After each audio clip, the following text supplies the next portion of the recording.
This is the Good Neighbor Podcast, the place where local businesses and neighbors come together. Here's your host, Sean Preston. Welcome to another episode of the Good Neighbor Podcast. Today we have another couple of good neighbors on with us today, and that is Victoria and Fabian of Turtle Crossing Craft Tea and Coffee Roaster. How's it going today, guys? Hey, Sean, it's going swimmingly. Pretty good. How are you? I can't complain. Are we having our late afternoon coffee? Is it tea? What do you got going over there, Fabian? Should we be honest? Well, it is. I hope there's Baileys in there. There's a beer and a glass of wine disguised in a coffee cup. I love that. At the end of our shift. Oh my God, that's phenomenal. I should start doing that in the show. Great conversations. Wanting to be organic and just being like, okay, well, Switching out of work mode. Yeah, here we are. It was kind of a cue. Like, okay, how do we shift in gears? Absolutely love it. Well, hey, we've never had the chance to meet before. We got to talk for just a brief moment before we came on the show.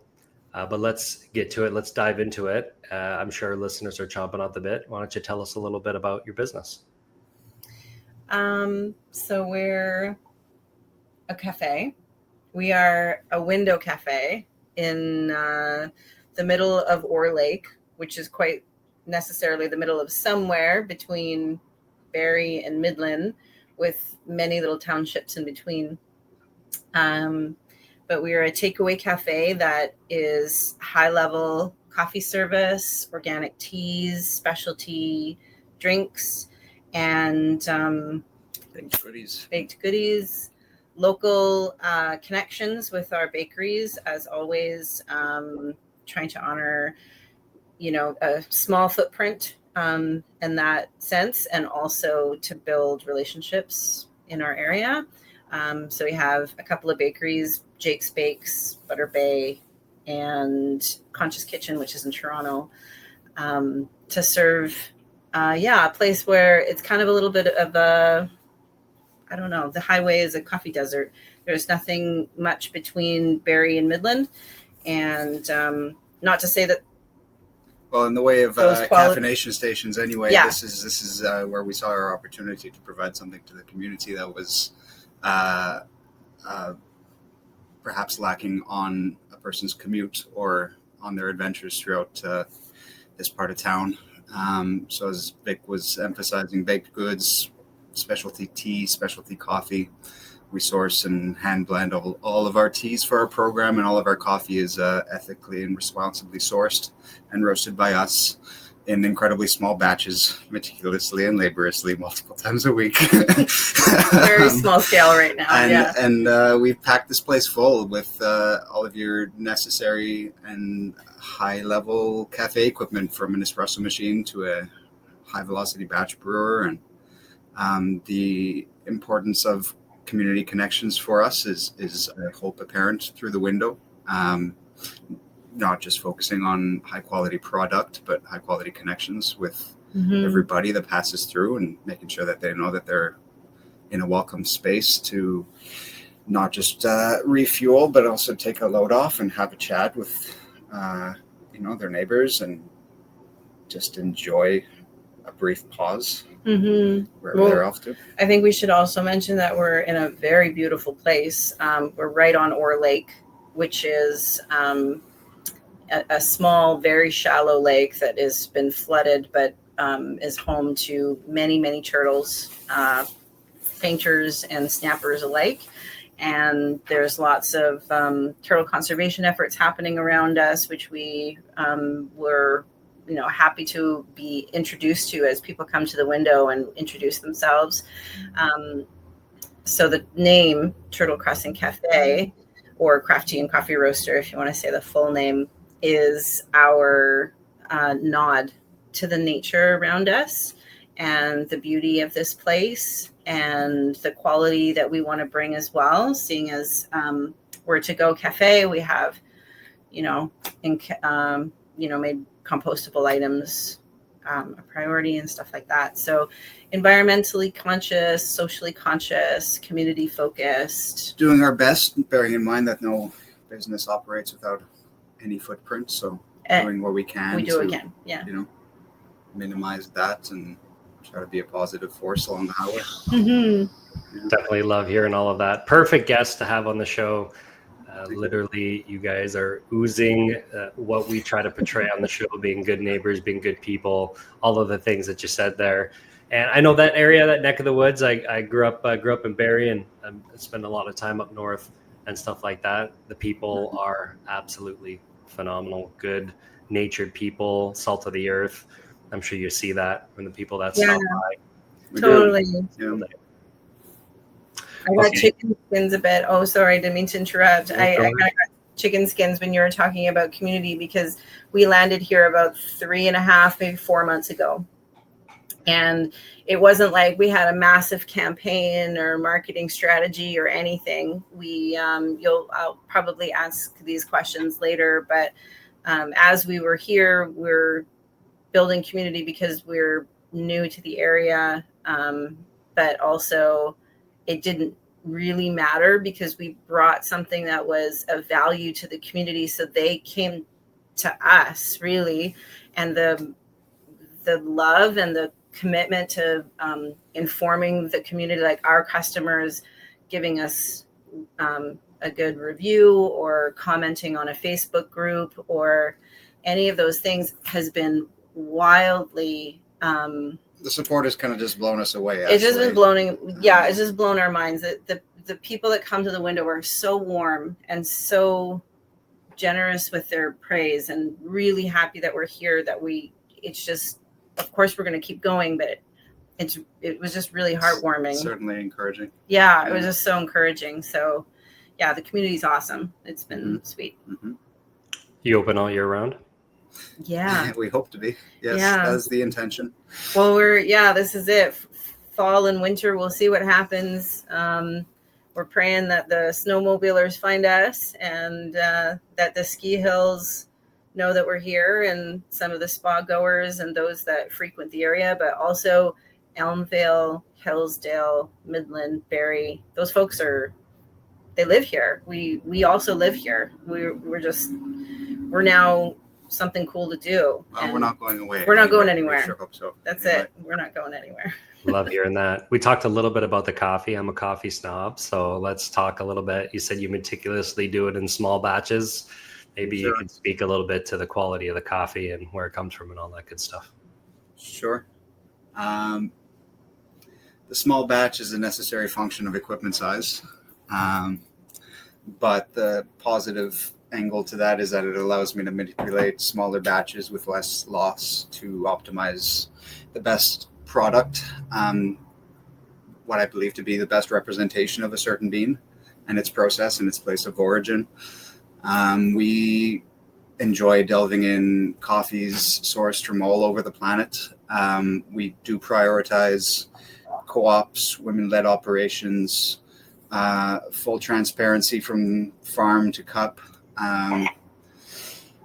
Some of the offerings that we have at the moment include AA graded coffee from Kenya, a Colombian women-exclusive production across multiple farms, a beautiful Costa Rican from the region of Tarazu, of course our premium espresso, which is a blend of Brazilian, Honduran, and Guatemalan beans from small farm and lot holders.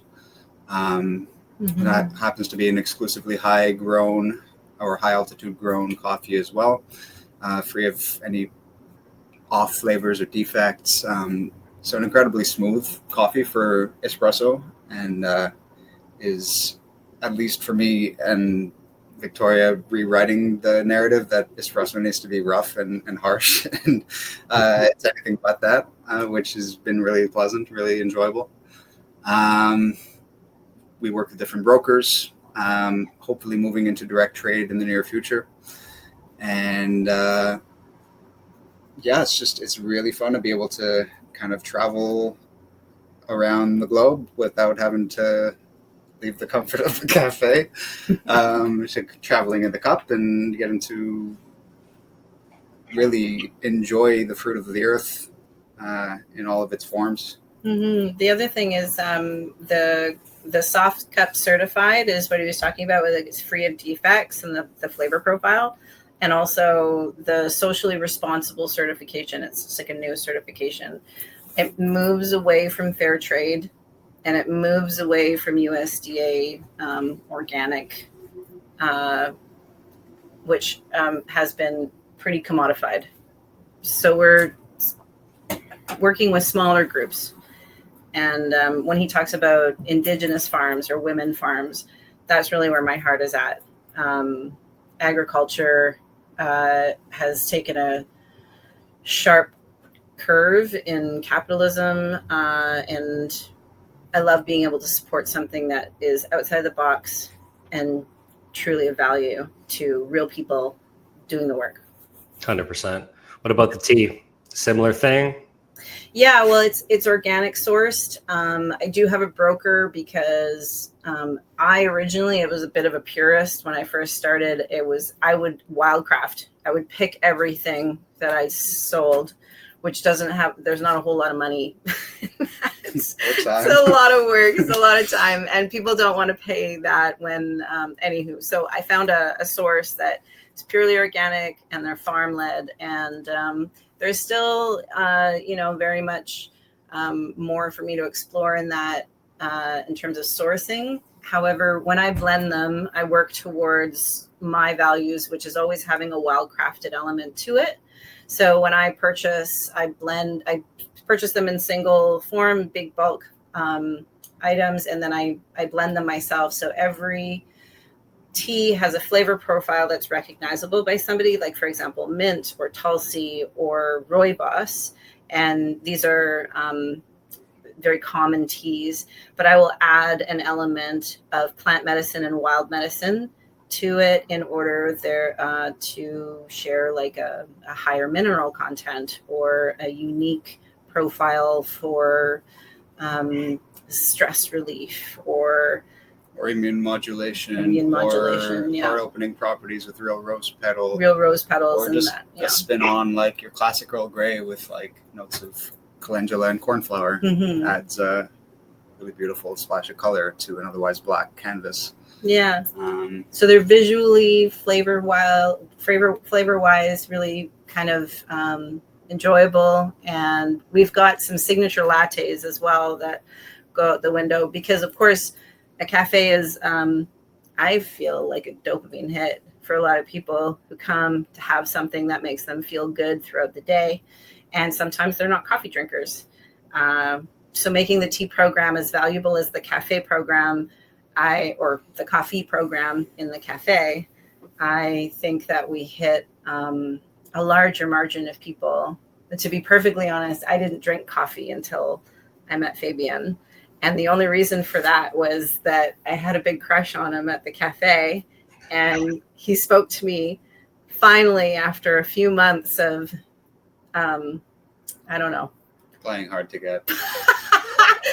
really, really busy behind the counter. Really, really busy, bro. And I came in for a decaf Americano. And he asked me if I knew I could have a half calf.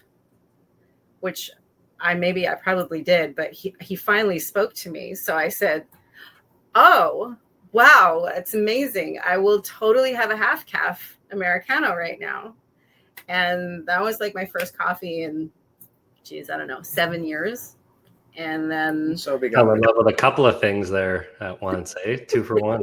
This is it. What's your preferred coffee or style of coffee there, Sean? Coffee, I'm like medium roast kind of guy. We for the longest time we were just buying stuff from the grocery store or just trying different flavors and stuff like that. And then when we started doing the show and my wife is a big coffee person. She doesn't drink as much as she used to, and changing some things around with health and whatnot. Then we had Beaver Rock come on the show and got to meet the owner and have a conversation about where they get their beans from and how they do it. And they're working with their K-cups as well too. And that footprint conversation that we're having. I think they're doing the lids now. If that is probably done by now, so the entire K-cup is fully compostable. And as you start caring about all of that stuff, it's like you don't know what you don't know, right? Knowledge is power, and starting to figure out where different beans come from and this and that. So I think every single week there's something different that's up on the shelf or in the fridge. I'm making the coffee in the morning, but she's the one who buys it, and we like the same stuff. So medium roast would be probably in the wheelhouse, and then I'm putting a little more than extra that probably they recommend to go in there, and have my 2 cups in the morning, and then we're off to the races. So that's awesome. That doesn't hurt. Yeah, 1 scoop for the pot. When I was making coffee when I was a kid, it was 1 scoop per cup, and then my mom always said, "We'll put 1 scoop in for the pot," and it was, and I was like, "What?" But it was so thick. Like I grew up with cowboy coffee. Yeah. Love it. And then the food. Let's cap off with the food. You mentioned a couple of businesses that you're working with. Let's talk about what you guys offer for food a little bit more in detail. Yeah, you got it. Yeah. We've been really fortunate to partner up with some wicked good humans operating their own bakery businesses. Jake in particular is our main staple vendor right now at Jake's Bakes. I know Jake, yeah. Mapleton, right on. Yeah, awesome.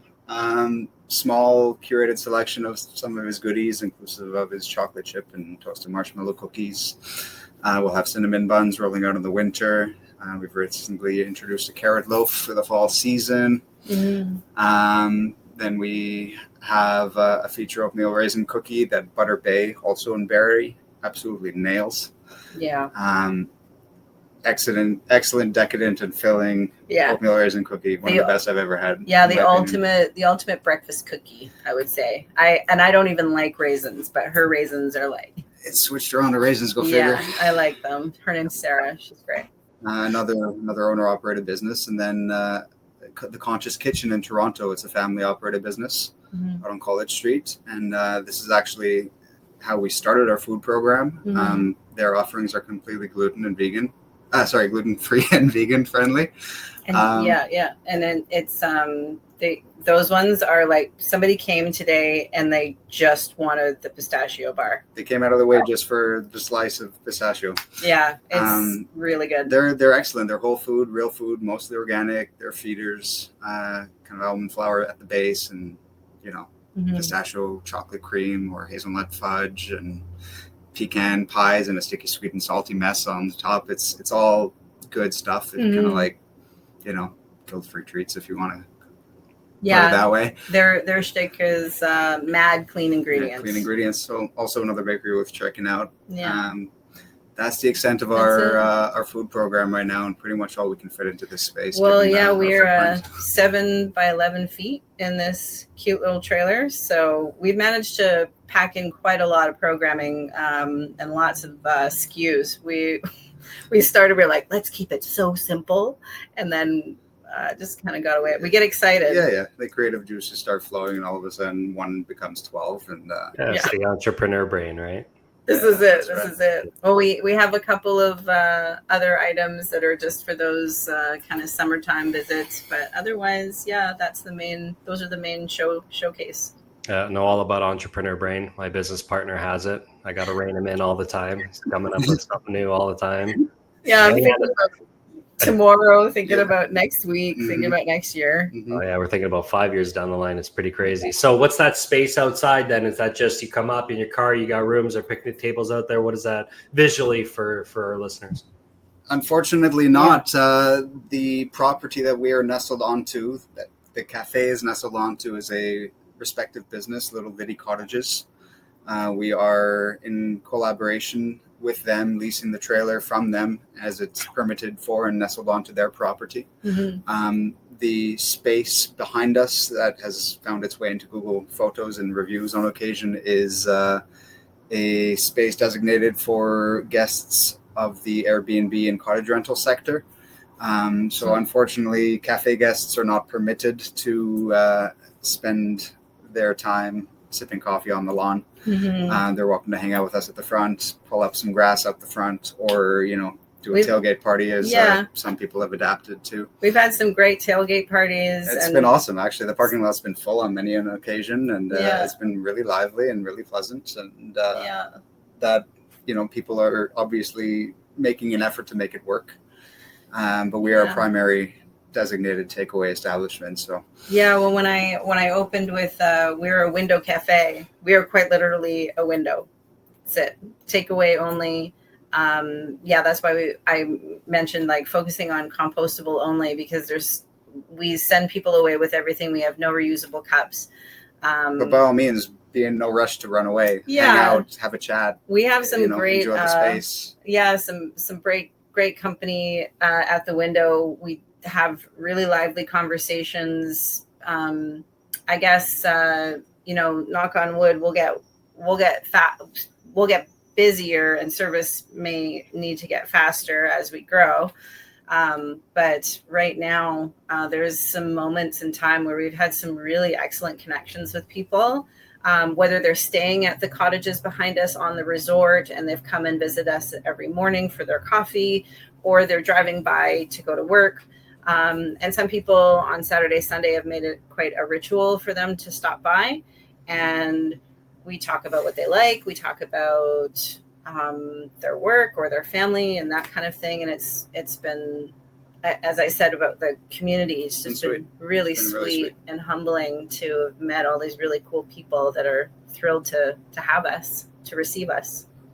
Love hearing all of that. That sounds amazing. What's really nice about the show is we get to know the business, but we also get to know the people who are behind the businesses. So that's where I want to go next. So why don't we talk a little bit about the journey? What has been the journey leading up to getting into what you're doing today? Oh, it's not a straight line. Long form. It's not a straight line. Yeah. I'll start by saying that Victoria and I have had our respective life experiences prior to meeting each other that have informed our work in hospitality or customer service, or with people, in short, in service in some form or another. For myself, it's been, a combination of time spent in many of these coffee growing countries as a backpacker, and developing a deep appreciation for the agricultural component involved in this supply chain, to later spending over 8 years now in a management and barista function across many Canadian cities and Australia, where I learned to prepare coffee to those standards as a segue from bartending. And for Victoria, it's been work as an esthetician and a very seasoned hairstylist that has informed her love for working with people, and her wild crafting background with her mother. And you want to talk about your business prior to this, Holistic Buffalo? Well, I kind of mentioned it a little bit with the wild crafting element that I love so deeply. I'm First Nations. I grew up picking wild crafting sweetgrass and sage and things for our ceremonies and for our more spiritual values.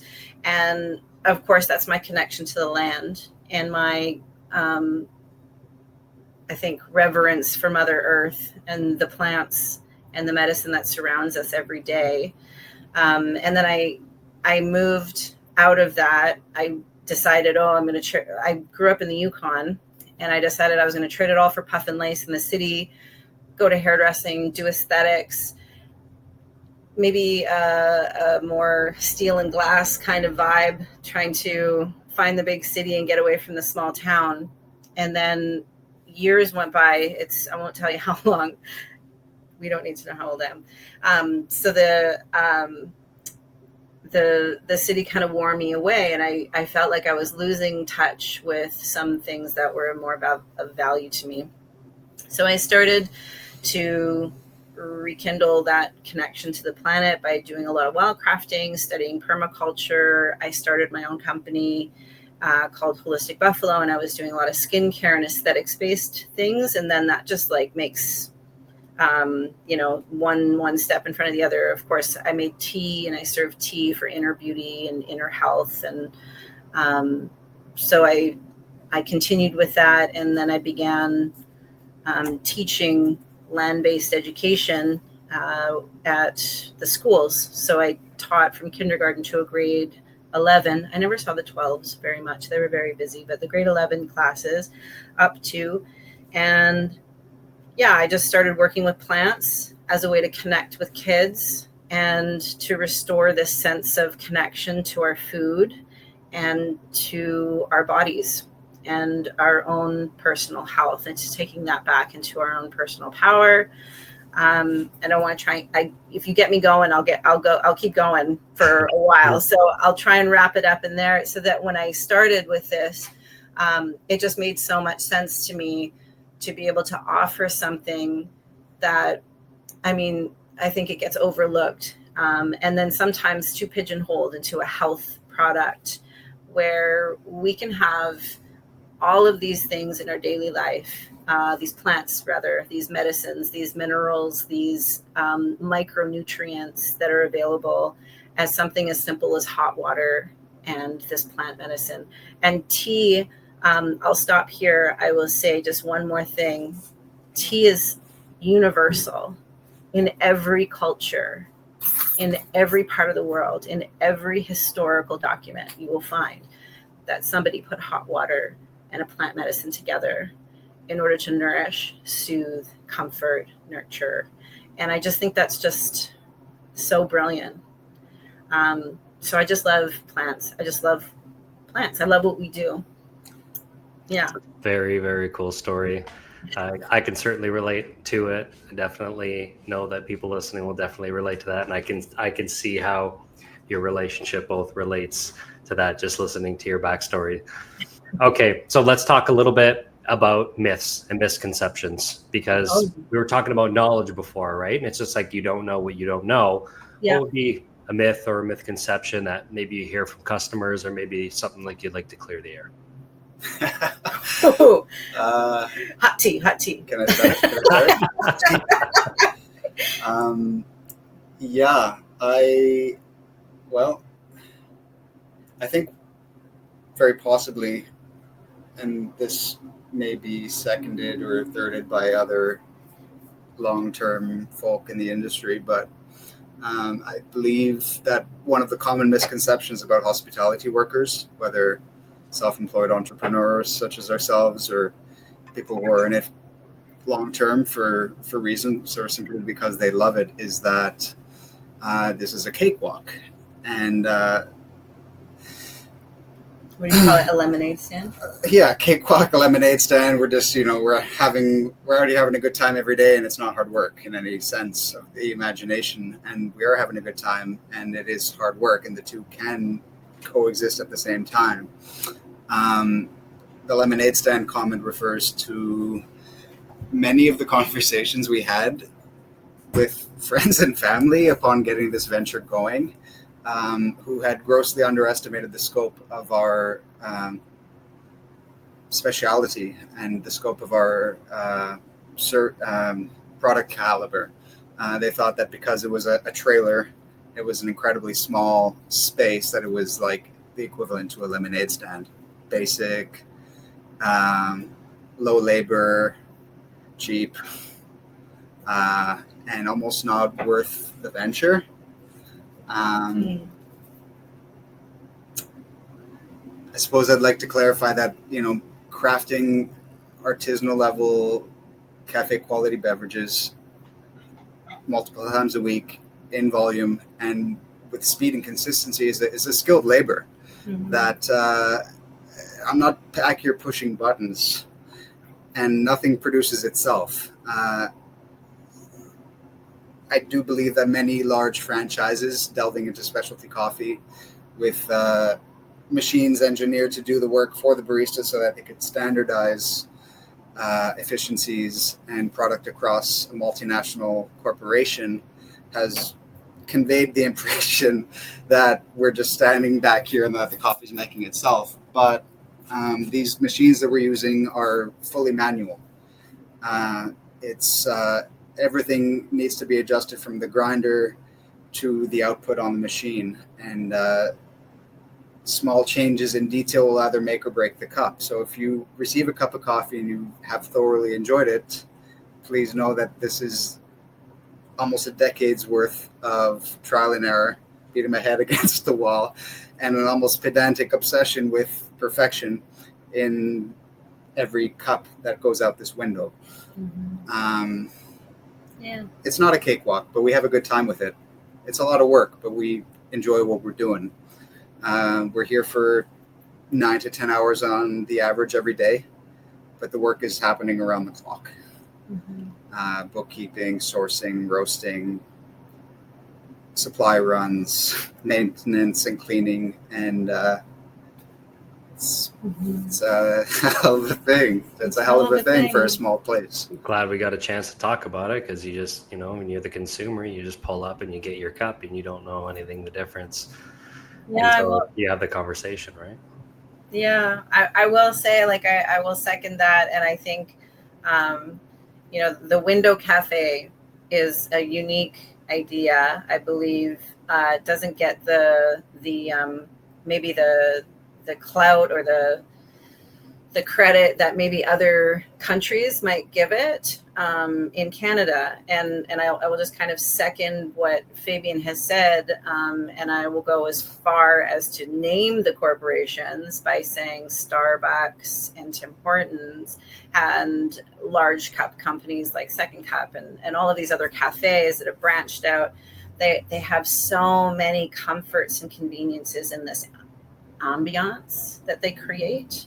So the cafe it's more about the location, the feeling. You get to cozy up in a corner, you open your laptop, you have Wi-Fi, you have your comforts, you get all of your creature comforts and all of these things. It doesn't mean that we're not as good or even better than those creature comforts. And we've foregone all of the atmosphere. And financially, I'll be even so bold as that I don't know if we would have been able to pull this off if we had to create all of those things first as well. So the Window Cafe was a fantastic way that we were first-time business owners. We were able to, carry the load, whether it's like physically, financially, mentally, emotionally, to be able to produce this cute little cafe that everyone can enjoy. And we had to trim some of the fat. And people come to the window and they're like, maybe not understanding completely what a window cafe is yet. But hopefully we'll find time and we'll work towards maybe having a lot more people understand what we do have, rather what we don't have compared to a larger setup. That's amazing. Yeah.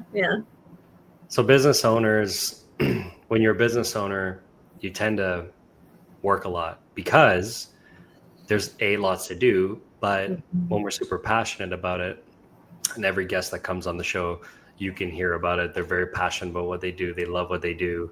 And so work doesn't necessarily feel like work, especially when it's something that's yours, it's your baby, you're growing it, and it provides the things that it's going to provide us and for future goals, et cetera, et cetera.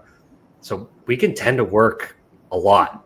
But yes, work and life are, harmoniously bound together. We need to be able to find, I like to call it a harmony. A balance a balance means everything's equal and we don't play as much as we work. Just generally in society, we work more than we play. Unless you're a professional athlete, I would argue that. But other than that, what we do outside of work is stuff that we like to know. Like, what do we like to do for fun, right? So when you're not working on the business or you're working in the business, what do you like to do for fun? Do you want to go? I don't do fun. I'm just You kidding. seem like a pretty fun guy. I don't know, man. I think Totally kidding. Well, for those on the show who might not know, we are fresh in from BC. We love a good road trip, and part of the appeal, in a weird way, was I think the drive to get here. That's true. We love a good road trip, and we love exploring. We've got a Bernese mountain dog poodle cross. I guess Bernedoodle is the going name now. And he, incentivizes our motivation to get outside all the more. So we're at 6 Mile Lake Provincial Park the other day and Awenda Provincial Park last week. And we're doing our best to maintain this getting outdoor as a priority mindset, which we had going for us while we're working as employees for other people's ventures. Well, we were self-employed too. But there was that as well. But Vancouver is quite expensive. It was 2.5 jobs, markets, so fun. Seasonal, lots of work. Fun. Yeah. When we were, I'll get to it. When we were coming from Vancouver, and we would get out. We have a Delica with a rooftop tent, and sometimes we would just drive somewhere and then stay there, not really plan anything, just kind of have this adventures for camping. Yeah.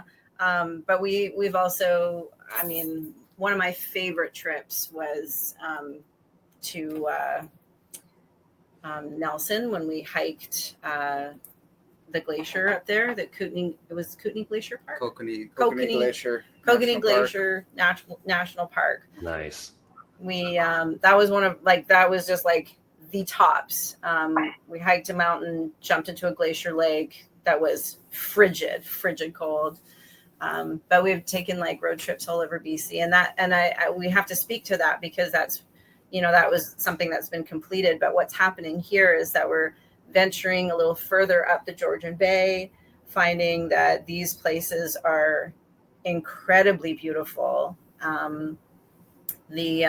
I could speak to the plans that we have to make sure that we get on the water and explore Christian Island and Hope Island and these what I'm being described by some of the customers that are coming up to go there to get their boats in Midland or into Penetang. Is it Penetang?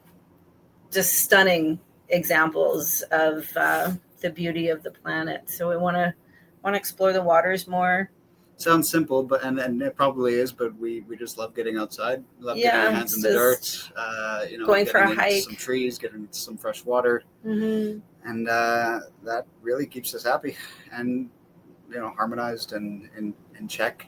Physically, spiritually, psychologically, and emotionally. Yeah, just being grounded, jumping in a big body of water, making sure our dog is enjoying it too. He could stand in water and dig at it. I don't know what he's actually seeing, but hours will pass by and he'll do that.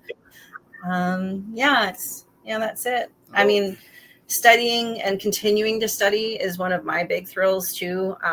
So plant medicine, permaculture, soil web ecology, learning how to make compost and learning how to feed the soil and plants and growing flowers and food is also on my fun list, which I don't know, some people might think is work. Sounds like work. It makes garden me. So knowing that you got to put the cucumbers with the beans, because the beans put the nitrates in the soil, which the cucumber, and having your companion plants so that oh my god, bugs and all that stuff. Yeah, I was all over chat in the springtime.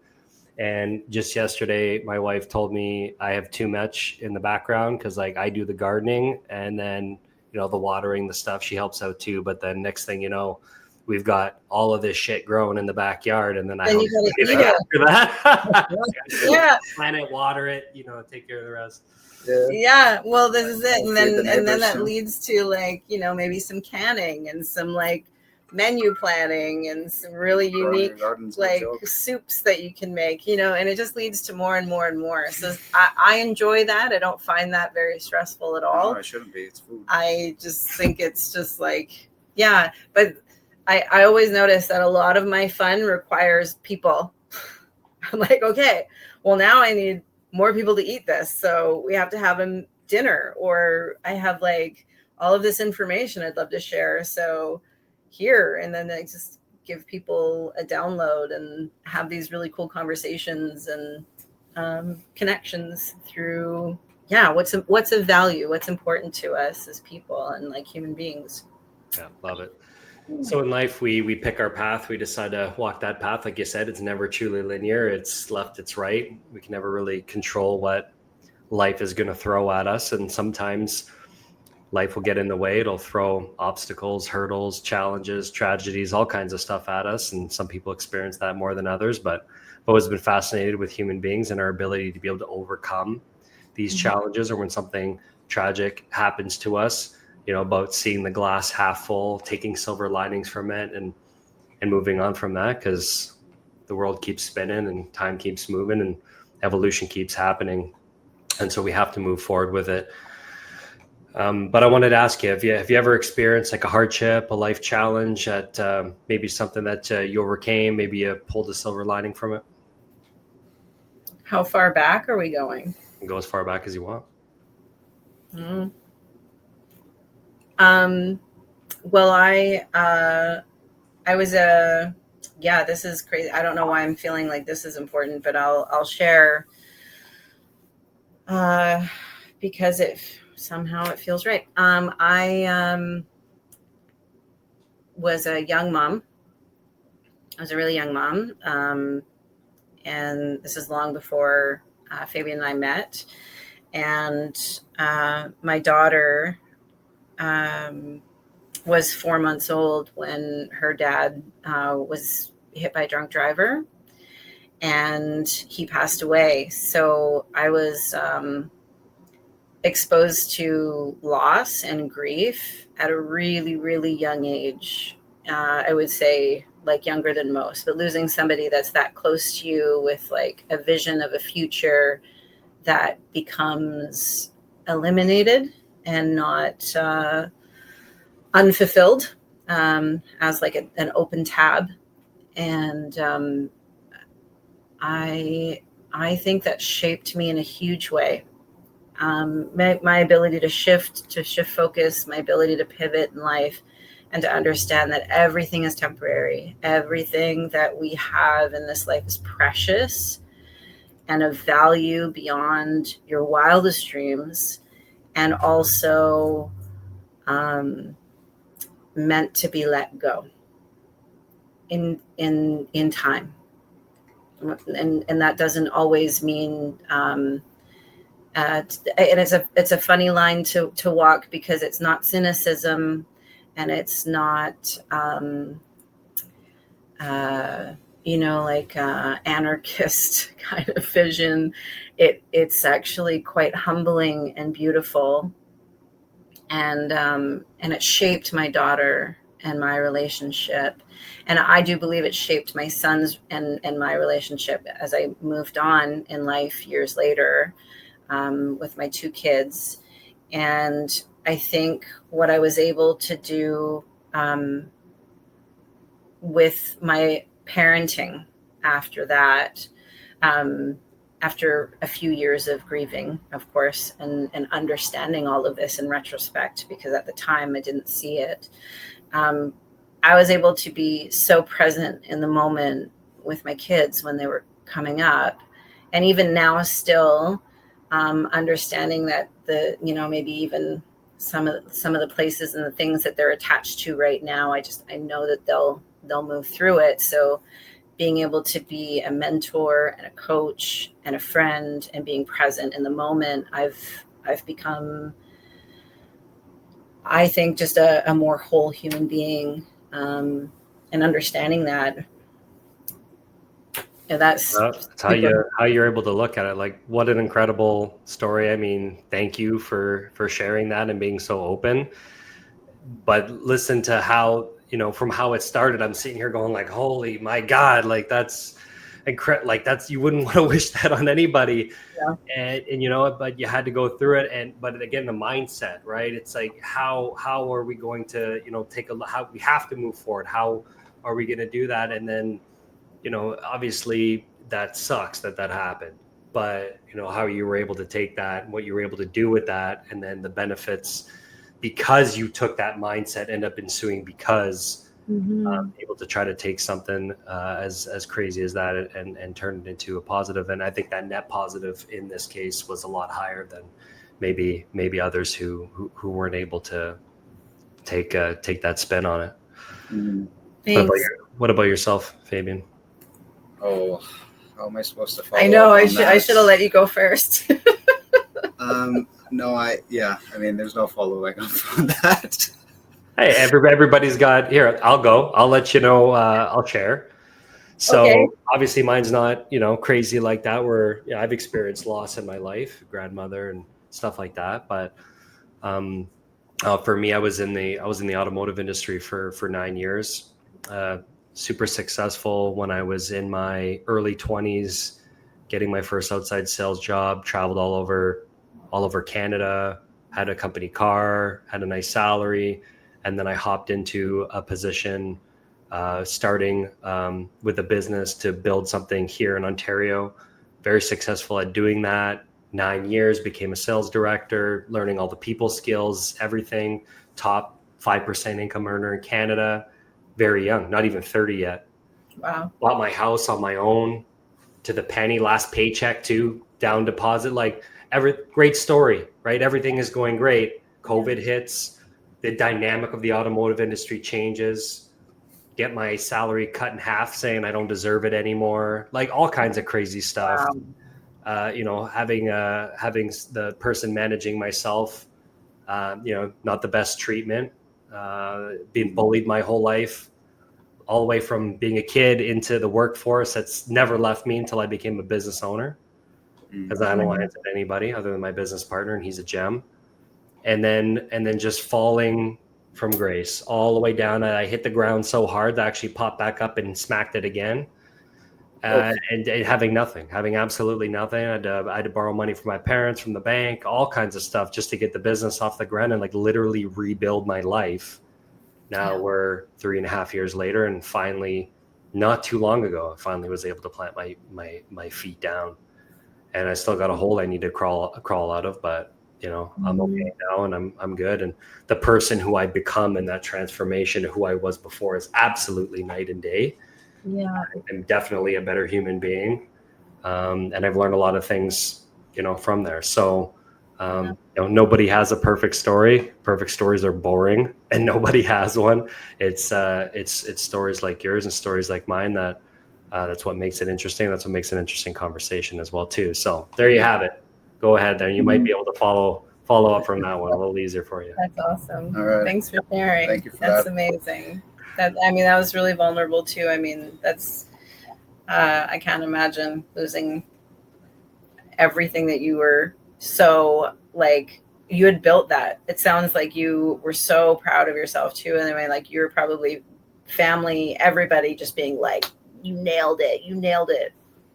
And then having to let that go. Oh, that must have been hard. I'm sorry. Oh. No, it's all good. We try to keep that positive mindset, right? Yeah. So successful before, I can do it again, and we ended up doing it again. Just there's that phase of suck, right?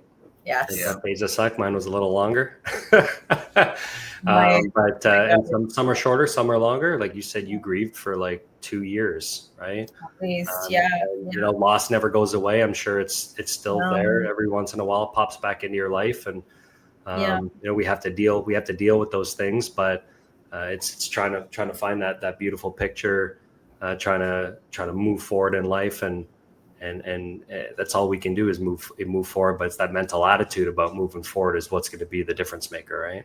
This is it. And I mean, if you think of the whole trip, the long game, we don't take anything with us. Our relationships are very Buddhic and all of the love. Approach. Yeah, I guess so. I'm kind of a Buddhist. I didn't really think of it that way. I've never coined it, but I've always known it. Yeah. You got to meet my business partner, Jeff. He's really into philosophy, and Buddhism is his number one. So I love it. I'll have a conversation with him at some point on that. All right, let's move on. Let's talk a little bit about this following question I have, and I want you to try to answer it, because there's only one thing you get. You don't get 4, you get 1. And if there was one thing that you wish that the listeners knew about your business, what would that one thing be? I have to consult with my business partner. You only get one between both of us, or do I get one and he gets No, we one? get- All right. I'll We be get nice. I'll give you one each. How's that Oh, sound? we get one each. Okay, we get one each. I preferred the challenge. Oh, okay. What is it? What do you think? One thing that they know about us. About our business. About our business, right? About our business.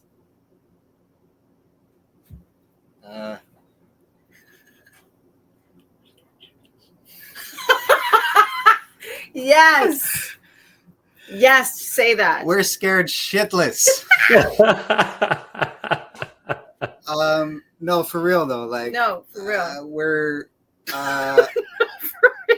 fucking terrified. Part of the language. We have like relatively no idea what we're doing, and other than applied practice and expertise in similar environments, we are.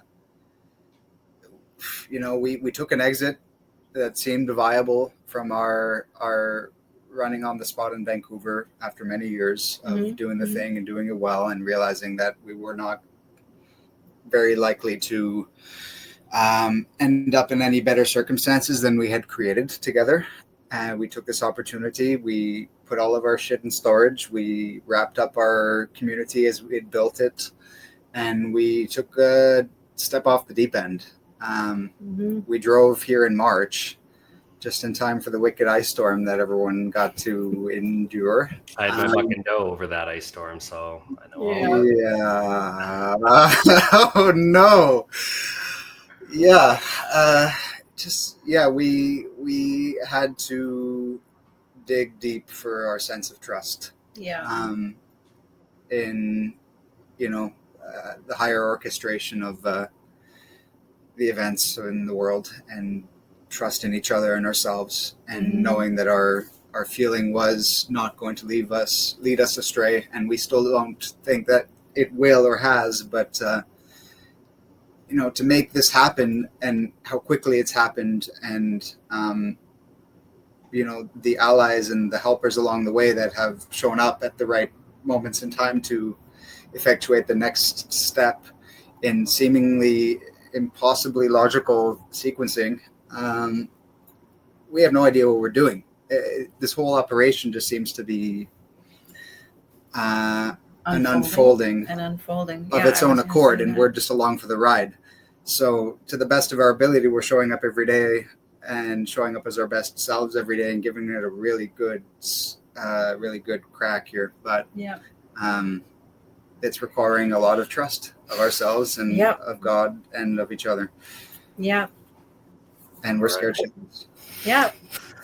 Well, I think you wouldn't be I think every business owner, or the majority of them anyway, will feel exactly your way. They're just probably not as vocal about it. So I'll be the...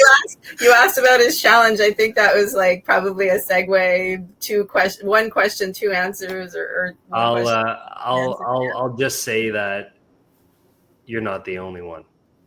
Thank you. Thank you. So, Thank you. All right, phenomenal conversation. Loved the conversation. I could keep going for another couple of hours, but we're down here on time. And I definitely know there's going to be some people who are interested in learning more about the tea and the coffee and all of the goodies, and to get a chance to meet another couple of lovely people here in our local market. And so for those who want to reach out and learn a little bit more, what would be one of the best ways that they can go ahead and reach you?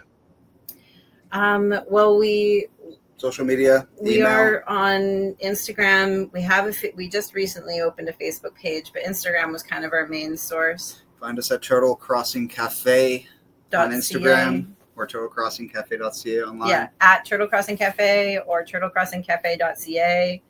And we have a Facebook page, and we also are open Wednesday to Sunday, and we are at the window. It'll either be both of us or one of us, but we're owner operated, and come find out. Come find us. Yeah.